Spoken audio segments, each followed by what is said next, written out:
Hello dear students, class 8 unit 1 sets में आपको welcome. आज इसका हम टॉपिक जो है 10.4 है set and Venn diagram. Set के बारे में हम ऑलरेडी डिस्कस कर चुके हैं कि यूनियन, इंटरसेक्शन और कंप्लीमेंट। उसके अलावा हमने पावर सेट को डिस्कस किया। उसके अलावा हमने जो है वो टाइप्स ऑफ सेट्स थी मुख्तलिफ, वो हमने डिस्कस की। उसके अलावा हमने एग्जांपल्स ऑफ सेट डिस्कस की। और आज हम जो टॉपिक डिस्कस कर रहे हैं वो है वेन डायग्राम्स का, कि डायग्राम्स की मदद से, वेन डायग्राम्स की मदद से हम सेट्स को कैसे स्टडी कर सकते हैं और ये क्यों इस्तेमाल करते हैं वेन डायग्राम्स हम सेट्स के लिए। मतलब क्या ऐसी ज़रूरत पड़ी कि सेट्स के लिए हमें वेन डायग्राम स्टार्ट करनी पड़ी, पढ़नी पड़ी या इन्हें इस्तेमाल करना पड़ा। So the language of sets, हम ऑलरेडी इस चीज़ को डिस्कस करते हैं। यूनिवर्सल सेट, इसे हम यू से डोनेट करते हैं और contains all the element being considered in a particular problem. कि किसी भी एक क्वेश्चन के अंदर हमने बताया था कि किसी भी एक क्वेश्चन के अंदर जो जितने भी कंटेंट्स होते हैं, जितने भी एलिमेंट्स होते हैं, वो सारे के सारे यूनिवर्सल सेट में होते हैं। फॉर एग्जांपल, एक अगर आप एक क्वेश्चन कर रहे हैं उसमें 4 सेट हैं, ए बी सी डी, और एक पांचवा सेट है जिसे यूनिवर्सल सेट कहते हैं। तो जो ए बी सी डी होगा, ये सारे के सारे जो हैं ये यूनिवर्सल, इतने जितने भी एलिमेंट होंगे वो यूनिवर्सल सेट के अंदर भी मौजूद होंगे। तो सिंपल वर्ड्स में हम ये कह सकते हैं कि जो यूनियन ऑफ ऑल सेट्स जो है, ठीक है, और वो सबसेट है यूनिवर्सल सेट का। यहाँ से भी कह सकते हैं कि सेट ए जो है वो सेट यू का सबसेट है, सेट बी भी सबसेट है, सेट सी भी सबसेट है, सेट डी भी सबसेट, यानी कि चारों सेट जो हैं ए बी सी डी वो यूनिवर्सल सेट के सबसेट है। मतलब एक क्वेश्चन के अंदर जितने भी सेट आएंगे वो सारे यूनिवर्सल का सबसेट होंगे और उनके सारे एलिमेंट यूनिवर्सल सेट के अंदर जरूर मौजूद होंगे। So the universal set A contains all the elements being considered in a particular problem, यानी कि उस प्रॉब्लम के अंदर जितने भी एलिमेंट्स हैं, सेट्स हैं, वो सारे के सारे इसी के अंदर होंगे। So let days in the week and A is a Tuesday, Thursday, these can be shown on a Venn diagram। वो कहता है कि यूनिवर्सल सेट है, उसमें पूरे हफ्ते के दिन हैं, days of a week, in a week, Monday, Tuesday, Wednesday, Thursday, Friday, Saturday, Sunday. लेकिन ए जो सेट है उसके अंदर सिर्फ ट्यूसडे और थर्सडे है, मतलब दोनों जो टी से स्टार्ट है। Then can be shown in the Venn diagram. अगर हम इसकी वेन डायग्राम शो करें तो ये इस तरह की होगी। मतलब यूनिवर्सल सेट के अंदर तो सारे एलिमेंट है ना, मंडे भी है, उसके बाद वेडनेसडे भी है, ट्यूसडे भी है, थर्सडे भी है, फ्राइडे भी है, सैटरडे भी है, संडे भी है, ये सारे एलिमेंट्स मौजूद हैं। लेकिन जो सेट ए है उसके अंदर ये दो एलिमेंट है। तो ये जो बड़ी डायग्राम है ये ब्लॉक की शक्ल बनता है, इसे हम यूनिवर्सल सेट से कहते हैं। और अंदर ये बेसवी टाइप यानी कि एग की शक्ल की जो होती है, जिसे हम ए सेट से रिप्रेजेंट करते हैं, ये इसकी वेन डायग्राम है। कि जो ए सेट है उसके एलिमेंट यूनिवर्सल सेट के अंदर तो होंगे ही, लेकिन ए के अंदर जो आएंगे वो हम ए के अंदर लिख देंगे, बाकी सारों को बाहर करके ए को शेड कर देंगे, यानी उसको शेडेड एरिया कर देंगे उसका। So the set A has been shaded on the diagram, हमने इसको शेडेड कर दिया। So the number of element in set A is noted by n A. मतलब जो ए के अंदर एलिमेंट थे उन्हें हम एन ए से डिनोट, यानी कि एलिमेंट ऑफ ए सेट के। So N A is equal to 2, वो 2 है। द सिंबल, ये जो ई सा सिंबल होता है इसे कहते हैं belongs to, means is a member of, यानी कि ये जितने भी हैं, ट्यूसडे और Thursday is a member of A and is also member of universal set, but Monday is only member of a universal set, not a member of A. So Tuesday is a member of A. The symbol, यानी कि उसी के ऊपर अगर line लगा दे, not belong to means not a member of, so Wednesday is not member of A. So the symbol empty is represent the empty set. अगर खाली सेट है तो उसे हम फाई से, यानी कि फाई के साइन से शो करते हैं। सो वेन डायग्राम अगर देखें, the complement of a set A is the set of all element not in A. हमने कंप्लीमेंट सेट डिस्कस किया था, ए का कंप्लीमेंट, बी का कंप्लीमेंट। उसमें क्या होता है कि यू में से हम ए को माइनस कर देते हैं, तो यू के अंदर से वो वाले तमाम एलिमेंट निकाल देते हैं जो ए के अंदर मौजूद होते हैं, वो ए का कंप्लीमेंट बन जाता है। सो इसे रिप्रेजेंट कैसे, the complement of a set is noted bye A complement. अगर फॉर एग्जांपल हमने पिछली जो डायग्राम थी उसमें देखा था कि एक सेट जो होता है उसे हम इस तरह रिप्रेजेंट करते हैं कि वो यूनिवर्सल सेट का हिस्सा होता है, यूनिवर्सल सेट के अंदर आता है और जितने भी एलिमेंट होते हैं उसके अंदर मौजूद होते हैं। ये एक सिंपल है कि इसे जो शेडेड एरिया है वो ए का हमने कर दिया, मतलब ये वाला ए का एरिया है, इसके अंदर जितने एलिमेंट ए के हैं यूनिवर्सल सेट के इसके राउंड अबाउट जहाँ पे भी होंगे, इसे हम कहते हैं कि ये ए सेट है, सिंपल एक क्वेश्चन के अंदर। लेकिन ए का कंप्लीमेंट सेट जो होता है वो उससे थोड़ा सा अपोजिट होता है, बिल्कुल उलट होता है, क्योंकि ए के अंदर फॉर एग्जांपल एक यूनिवर्सल सेट है, उसके अंदर हमारे पास 5 वैल्यू है 1 2 3 4, और ए के अंदर 2 वैल्यू है 1 2, तो जो ए का कंप्लीमेंट होगा उसके अंदर 1 और 2 नहीं होगा, 3 4 5 बाकी के तीनों एलिमेंट होंगे। सो इसकी रिप्रेजेंटेशन इसके बिल्कुल मुखालिफ है कि ए जो होता है उसको हम सर्कल शेडेड करते हैं, जबकि ए का कंप्लीमेंट जो होता है वो बाकी सारे को शेडेड कर देते हैं, ए को खाली छोड़ देते हैं। सो इन दोनों के दरमियान ये थोड़ा सा फर्क है, उसे अच्छी तरीके से नोट कीजिएगा अपनी बुक के अंदर, क्योंकि अगले सारे क्वेश्चन इसी के ऊपर बिलोंग करेंगे। The intersection of a set A and B is the set of element that are in both A and B. अब इस the intersection of A and B is denoted by A intersection B, इसका भी आपको पता है। इसको इस तरह डोनेट करते हैं, ये यूनिवर्सल सेट, ये सेट ए, ये सेट बी, तो इनके जो कॉमन सेट आते हैं ना वो यहाँ पे मौजूद होते हैं, तो हम इनको सिर्फ जो है वो सर्कल करते हैं, मतलब जो कॉमन सेट होंगे वो इनको कॉमन एलिमेंट होंगे उनको यहाँ पे लिखेंगे। फॉर एग्जांपल इसके अंदर वैल्यू है, इसके अंदर फॉर एग्जांपल मैं यहाँ पे सेट ए है तो 1 2 3 4 5, जो सेट बी है वो है 4 5 6 7। तो अगर फॉर एग्जांपल हम यहाँ पे दो सेट बनाए, सेट ए है हमारे पास, उसके एलिमेंट है हमारे पास 1 2 3 4 5, जबकि सेट बी जो है उसके एलिमेंट है हमारे पास 4 5 6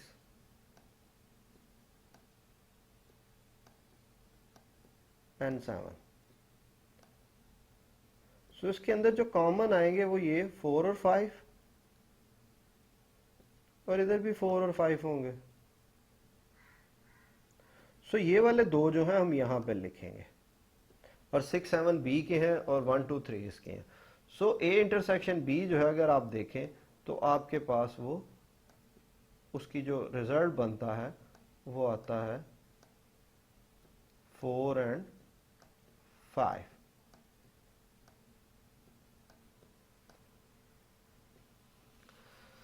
सो जो कॉमन आते हैं इंटरसेक्शन के अंदर वो हम ये सेंटर में लिखते हैं, और इस एरिया को हम कलर कर देते हैं या शेड कर देते हैं या इसमें लाइनें लगा देते हैं।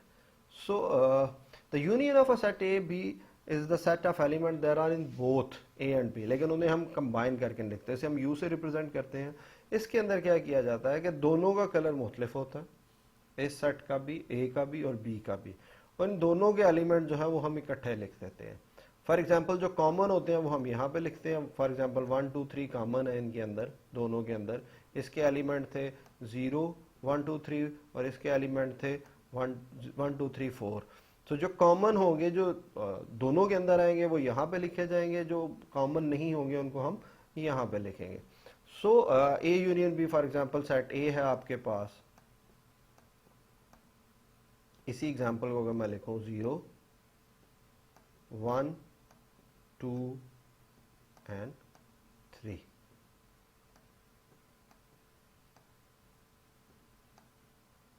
क्योंकि सेट बी है आपके पास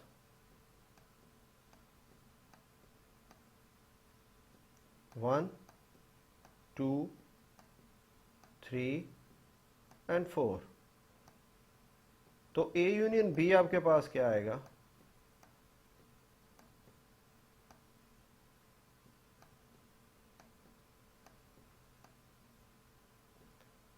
0 से लेके 4 तक,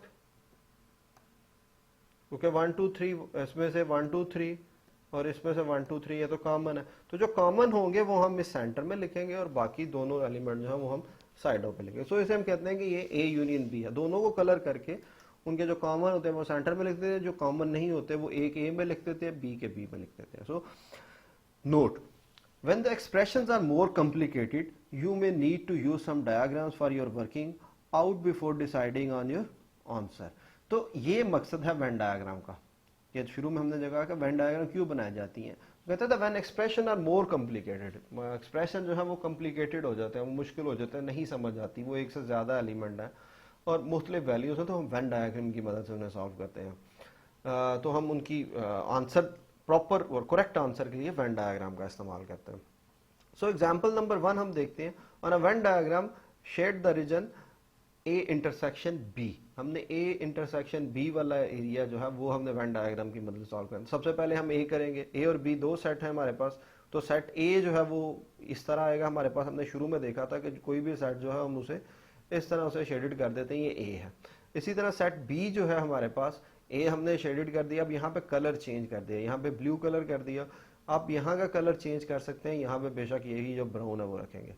अब बी कंप्लीमेंट, हमने शुरू में देखा था कि कंप्लीमेंट में हम क्या करते हैं कि ये वाला जो एरिया होता है सारा ये शेडेड हो जाता है और जो सेंटर वाली जो सर्कल होता है ये वाला बिल्कुल एम्प्टी होता है। आप शुरू में जाके जो फर्स्ट में हमने जहाँ से स्टार्ट किया था वहाँ पे हमने ए का कंप्लीमेंट देखा था कि ये ए यहाँ पे बिल्कुल कलर्ड था, बिल्कुल जैसे यहाँ पे कलर्ड है, और यहाँ पे आके वो एम्प्टी हो गया था। उसकी रीज़न ये थी कि बी जो है यहाँ पे उसकी बी की वैल्यू नहीं है, बी कंप्लीमेंट है, तो बी कंप्लीमेंट को हम जब शो करेंगे तो उसे ऐसे करेंगे कि यहाँ इर्द गिर्द वाला सारा शेडेड होगा और जो बी है वो एम्प्टी होगा। सो ए हमारे पास ये है, बी वो है। अगर इन दोनों को कंबाइन करें, इन दोनों डायग्राम को, तो ये ए वाला जो एरिया है, so intersection B the region that both A and B, A intersection B is equal to, तो वो ये बन जाएगा, क्योंकि ये वाला एरिया जो है, ठीक है, ये ए इंटरसेक्शन बी का कंप्लीमेंट। अब हमने इसका इंटरसेक्शन करना है ना, इन दोनों के अंदर से जो कॉमन चीज है वो लेनी है। तो कॉमन क्या है, सिर्फ ये वाला एरिया ही कॉमन नहीं है, मतलब ये वाला यहाँ पे एम्प्टी है, यहाँ पे भी एम्प्टी है, ये वाला यहाँ पे एम्प्टी है, यहाँ पे एम्प्टी नहीं है। तो जो चीज कॉमन है वो सिर्फ ये वाला है, ये वाला ए का एरिया और यहाँ पे इस ए का एरिया। ये वाला जो है ये भी एम्प्टी है, ये वाला भी एम्प्टी है, तो सिर्फ इसके अंदर ये वाला जो एरिया है ए का वो आएगा, बाकी सारा एरिया जो है वो बिल्कुल प्लेन होगा, उसमें कोई भी लाइन नहीं होगी। सो ए इंटरसेक्शन बी का कंप्लीमेंट हमारे पास ये आएगा। इसलिए नेक्स्ट एग्जांपल में देख रहे हैं ए यूनियन बी का कंप्लीमेंट। अब यहाँ पे थोड़ा सा डिफरेंस हो गया ना, हम ए ये वाला सेम वैसे ही ए आ गया, बी भी वैसे ही आ गया बिल्कुल जैसे था बी का कंप्लीमेंट। ये वाला बी कंप्लीमेंट एम्प्टी था क्योंकि ए वहां पे था और इन ए और बी के दरमियान में ये यहाँ पे कोई एलिमेंट हो सकते हैं। So A union B is the region that A and B are both. तो यहाँ पे देखिएगा कि ये सारे के सारा जो है वो कॉमन है, मतलब यहाँ पे ये वाला रीजन है, ये वाला रीजन भी है, ठीक है जी। उसके बाद ये वाला रीजन है तो ये वाला भी है। जैसे आप वैल्यू कहते हैं, फॉर एग्जांपल ये 1 है, ये 2 है, ये 3 है और ये 4 है। इसी तरीके से यहाँ पे आपके पास 1 है, ठीक है, यहाँ पे कोई वैल्यू नहीं है, यहाँ पे भी कोई वैल्यू नहीं है और यहाँ पे आपके पास 2 है, ये एम्प्टी है दोनों। तो 1 1 कॉमन है तो ये भी कॉमन आ गया, 2 इधर है इधर नहीं है फिर भी लिखा जाएगा यूनियन के अंदर, 3 इधर है, सॉरी इधर 3 भी नहीं है, 4 भी नहीं है, लेकिन इधर 2 है तो इस 2 को भी हम यहाँ पे लिखेंगे तो ये 2 भी आ जाएगा। सो ये 3 1 3 और 2, तो 1 ये वाला 1 कॉमन ये आ गया, ये 3 है यहाँ पे कोई नहीं है तो यहाँ पे आ गया, यहाँ पे 2 है यहाँ पे 2 नहीं है तो यहाँ पे ये 2 की वैल्यू आ जाएगी। सो जो यूनियन है उसमें इंटरसेक्शन में अगर आप देखें तो इंटरसेक्शन के अंदर सिर्फ ये वाला एरिया कॉमन था, जबकि यूनियन के अंदर आप देखें तो ये वाला एरिया भी कॉमन है, उसके साथ ये भी है और ये भी है, सिर्फ बी का जो एरिया है वो एम्प्टी है, बाकी सारे के अंदर जो है वो कलर्ड हो गया। सो नेक्स्ट एग्जांपल देखते हैं ए यूनियन बी का, यानी कि डिमॉर्गन्स लॉ के अंदर ए यूनियन बी का कंप्लीमेंट आता है। यहाँ पे हम डिमॉर्गन्स लॉ को बारी बारी दोनों साइडें देखेंगे। हम देखेंगे ए यूनियन बी और ए का कंप्लीमेंट इंटरसेक्शन बी का कंप्लीमेंट, इनका रिजल्ट सेम आता है। सो पहले तो हम ए यूनियन बी लेंगे। ए यूनियन बी हमने शुरू में देखा था कि दोनों को कलर कर देते हैं फुली। अब इनका अगर कंप्लीमेंट लेंगे तो ये बाकी बाहर वाला सारा कलर्ड हो जाएगा, अंदर से सारा खाली हो जाएगा। ये देखें, जैसे ए का कंप्लीमेंट हमने शुरू में लिया था ना कि ए सिंपल बॉक्स था, उसके अंदर ए था, ठीक है जी, और ए कलर्ड था। जब इसका कंप्लीमेंट हमने लिया, ये ए है, जब इसका हमने कंप्लीमेंट लिया तो हमारे पास वैसे ही बॉक्स आया, अंदर ए था, ए एम्प्टी था, बाकी सारा कलर था। तो यहाँ पे भी ए यूनियन बी है, तो ये कलर्ड है, तो बाकी जब इसका कंप्लीमेंट लेंगे तो ये खाली हो जाएगा, बाहर वाला कलर्ड आ जाएगा। मतलब उसका सेम उलट हो जाता है। कंप्लीमेंट में क्या है, जो कलर्ड होगा वो कलर नहीं रहेगा, जो नहीं है वो कलर्ड हो जाएगा। सो ए इंटरसेक्शन और बी का, ए कंप्लीमेंट इंटरसेक्शन बी का, तो सबसे पहले हम ए का कंप्लीमेंट लेंगे, फिर बी का कंप्लीमेंट लेंगे। तो ए के कंप्लीमेंट के अंदर ए की वैल्यू, ए खाली रहेगा, बी के अंदर ये वाला एरिया रहेगा। बी के कंप्लीमेंट के अंदर बी खाली रहेगा, ए के अंदर कलर रहेगा, बाहर सारे कलर रहेगा। जब इन दोनों को मिलाएंगे तो ए भी खाली हो जाएगा और बी भी खाली हो जाएगा, बाकी सारा कलर रहेगा। सो ए हमने डिमॉर्गन्स लॉ को बेसिकली इन दोनों एग्जांपल्स के अंदर प्रूव किया कि ए यूनियन बी होल का intersection is equal to whole का कंप्लीमेंट, सॉरी ए का कंप्लीमेंट इंटरसेक्शन पी का कंप्लीमेंट, ये आपस में इक्वल होते हैं। अगर आप इनकी डायग्राम्स देखें, ये वाली डायग्राम देखें और पीछे ए का कंप्लीमेंट ये वाली डायग्राम देखें, तो ये दोनों सेम है। ए यूनियन बी का कंप्लीमेंट इज इक्वल टू है ए कंप्लीमेंट इंटरसेक्शन बी का कंप्लीमेंट। सो ये एग्जांपल नंबर 4 थी, हमने डिमॉर्गन्स लॉ की भी देख ली, इंटरसेक्शन की भी देख ली, यूनियन की भी देख ली। और Venn diagram shaded A intersection B union A union B, मतलब ये क्वेश्चन है और इसका कंप्लीमेंट है, ये याद रखिएगा। ये थोड़ा सा लंबा हो गया, लेकिन हम इसे देख लेते हैं ये कैसे करते हैं। सो ए इंटरसेक्शन बी का तो ये आ गया, मतलब इसका जो रिजल्ट है वो हमारे पास ये आ गया, ये शुरू में हमने देखा था। अब ए यूनियन बी हमने देखना है, ये ए यूनियन बी का कंप्लीमेंट। ए यूनियन बी में क्या होता है कि ये वाला रीजन जो सारा होता है ये कलर्ड होता है और ये बाहर वाला जो होता है ये खाली होता है। लेकिन इसका उलट लेंगे तो ये दोनों जो है वो एम्प्टी हो जाएंगे और बाहर वाला कलर्ड हो जाएगा। अब इन दोनों का यूनियन लेंगे तो यूनियन में क्या है कि ये 1 है अगर फॉर एग्जांपल, ठीक है जी, ये वाला 2 है, ये 3 है, ये सेंटर में 4 है, इधर जो है ये 4 है, ठीक है, 3 भी नहीं है, 1 भी नहीं है, 2 भी नहीं, बाकी कोई भी नहीं है, ठीक है। तो यहाँ पे ये 1 और 4 सिर्फ ये वाला कलर्ड होंगे, बाकी सारा जो होगा वो एम्प्टी होगा। यहाँ देखें कि ये बाहर वाला कलर है क्योंकि ये यहाँ पे भी कलर था, और ये अंदर वाला कलर है क्योंकि ये यहाँ पे कलर था। इन दोनों का यूनियन लेंगे, ये तो एम्प्टी है, ये भी एम्प्टी है, ए भी एम्प्टी, बी भी एम्प्टी, यहाँ पे भी ए एम्प्टी, बी भी एम्प्टी, लेकिन यहाँ पे ए बी का जो यूनियन इंटरसेक्शन है वो कलर्ड है, यहाँ पे एम्प्टी है। तो लेकिन क्योंकि ये यूनियन हम ले रहे हैं दोनों का, ये यूनियन है, तो ये यूनियन 4 की जगह यहाँ पे ये कलर्ड हो जाएगा। सो ये 5th एग्जाम्पल थी इसकी, ये थोड़ा सा लंबा क्वेश्चन था। एग्जाम्पल नंबर 6 भी देख लेते। A intersection B intersection C, तीनों अगर आ जाए तो ए और बी का इंटरसेक्शन तो आपने लेना सीखा हुआ है कि जो कंबाइन होता है। हम फिर सी भी इसमें ऐड कर लेते हैं। फॉर एग्जाम्पल ये ए है, ठीक है, ये बी है, सॉरी ये ए है और बी, इन दोनों के अंदर कंबाइन तो ये आ गया ना। फिर जब सी आता है ना तो फिर ये तीसरा एंगल बनता है, ठीक है। तो इन तीनों का जो कंबाइन रीजन बनता है वो सिर्फ ये वाला इतना सा बनता है, क्योंकि ये वाला तो आ गया। फॉर एग्जांपल ये अगर ए है, ये बी है, तो ये क्या होगा, ये सी होगा ना। तो ये वाला एरिया जो है ये ए सी का कॉमन है, ये बी सी का कॉमन है, और ये वाला जो है ये ए बी का कॉमन है। इन तीनों का जो कॉमन है वो ये वाला एरिया होगा। तो इसे हम इसको जो है वो शेडेड कर देते हैं।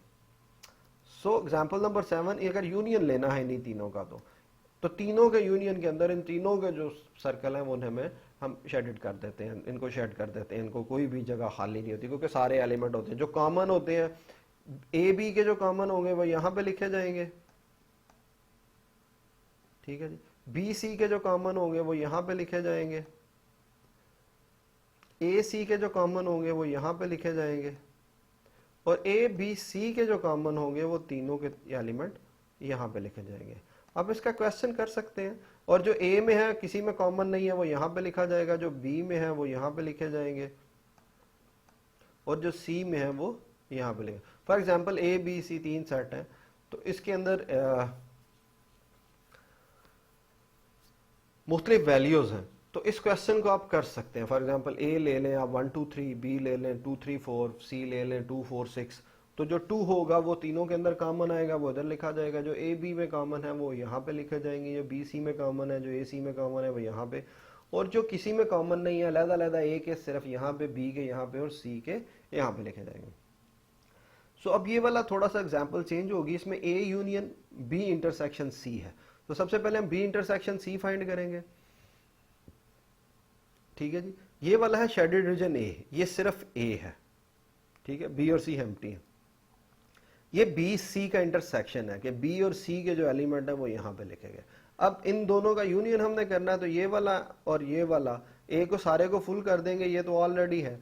तो इसका रिजल्ट आप देखेंगे कि ये वाला एरिया जो है ये तो ए में था ही, लेकिन ये वाला सिर्फ इसमें एक्स्ट्रा ऐड हुआ क्योंकि ये वाला एरिया इसमें कलर्ड था।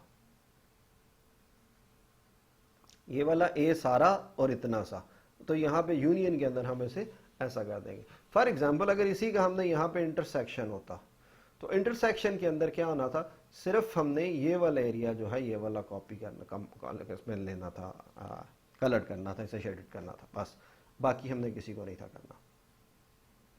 सो example number 9, A union B intersection C complement. तो ये ए यूनियन बी हमने ले लिया, दोनों कलर हम करते हैं यूनियन के अंदर, पूरे के पूरे जो सर्कल्स होते हैं उन्हें कलर कर देते हैं। कंप्लीमेंट के अंदर क्या है कि ये सारा कलर है, सिर्फ सी जो है वो एम्प्टी है। ठीक है, अब हमने इनका इंटरसेक्शन लेना है, इनके अंदर क्या चीज ऐसी है जो कॉमन है। ठीक है जी, तो कॉमन एरिया इनके अंदर जो आ रहा है कि ये वाला, इधर भी कलर है, इधर भी कलर है, इधर भी कलर है, इधर भी कलर है और इधर भी कलर है। यहाँ पे कलर नहीं है। ठीक है, यहाँ पे है, यहाँ पे नहीं है, यहाँ पे भी नहीं है, यहाँ पे भी नहीं है, यहाँ पे भी नहीं है, इसी तरह यहाँ पे नहीं है और यहाँ पे नहीं है, यानी कि बाहर बाउंड्री में नहीं। तो सिर्फ ये जो 3 गुड लगे हुए, ये वाला एरिया जो है ये इसका आंसर आएगा, बाकी जो है वो नहीं आएगा। मतलब ये वाला एरिया जो है यहाँ पे है, यहाँ पे नहीं है। ठीक है, तो ये आपस में क्या, क्योंकि ये इंटरसेक्शन कर रहे हैं, तो यहाँ पे भी नहीं है, यहाँ पे है, तो ये वाला नहीं आएगा। इस तरीके से ये भी यहाँ पे भी नहीं, यहाँ पे भी नहीं है, तो यहाँ पे भी नहीं होगा। इस तरह बाहर देखें, यहाँ पे कलर नहीं है, यहाँ पे कलर है, तो ये आपस में इंटरसेक्शन नहीं है, तो ये एम्प्टी रह जाएगा। लेकिन ए का ये वाला एरिया देखें, यहाँ पे कलर है, यहाँ पे भी है, तो ये कलर हो गया। इसी तरीके से ये वाला कलर है, यहाँ पे भी कलर है, तो ये भी कलर हो गया। और यहाँ पे कलर है इस एरिया के अंदर बी वाले में, तो यहाँ पे भी कलर आ जाएगा। सो इसको ये 9th एग्जाम्पल थी, हमने 9 एग्जाम्पल कर ली, तकरीबन इतनी आपके कोर्स में शायद ना हो। सो एग्जाम्पल नंबर 10 भी है, ये थोड़ी सी कॉम्प्लिकेटेड है। ए का कंप्लीमेंट इंटरसेक्शन बी का कंप्लीमेंट। सबसे पहले हम ए का कंप्लीमेंट लेंगे। ठीक है जी, ए और ए इंटरसेक्शन बी का कंप्लीमेंट, ये डायरेक्ट उसने कर लिया कि ए इंटरसेक्शन बी का कंप्लीमेंट में दोनों सारा कुछ ही खाली आता है ना। ठीक है, नेक्स्ट हम देखेंगे कि ए इंटरसेक्शन सी का कंप्लीमेंट, ये आप डायरेक्ट कर रहे हैं क्योंकि ये पहले क्वेश्चन हमने किए हैं। अब इन दोनों के अंदर अगर हमने यूनियन देखना है, तो यूनियन में देखें ये वाला सारा कलर है, ये वाला एरिया कलर है और ये वाला एरिया कलर है। एम्प्टी कौन कौन से है, ये वाला, इधर इधर ये वाला भी कलर है जी। ये वाला एम्प्टी है, ये वाला एम्प्टी है, ये एरिया एम्प्टी है, ये एरिया एम्प्टी है। ठीक है जी, ये वाला एरिया एम्प्टी है, ये वाला एरिया एम्प्टी है, ये सेंटर में भी एम्प्टी है, जो 3 होगा। अब आंसर में क्या आएगा, जितने गुड लगे हुए ना ये वाले एरिया सिर्फ होंगे, ये वाला एरिया, ये वाला एरिया, ये वाला एरिया और ये वाला एरिया। अगर आप देखें इसको, तो ये ए का, क्योंकि यहाँ पे ए है, यूनियन हम ले रहे हैं।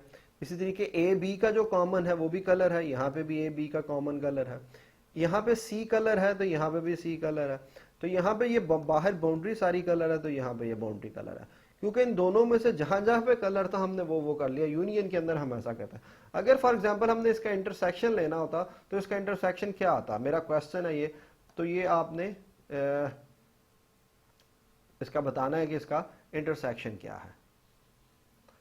सो आज का जो लेक्चर है हमारा खत्म। सब्सक्राइब करें ई लर्निंग को, और ताकि आपको नेक्स्ट लेक्चर के बारे में पता चल सके, और बेल आइकन को प्रेस करना मत भूलिएगा।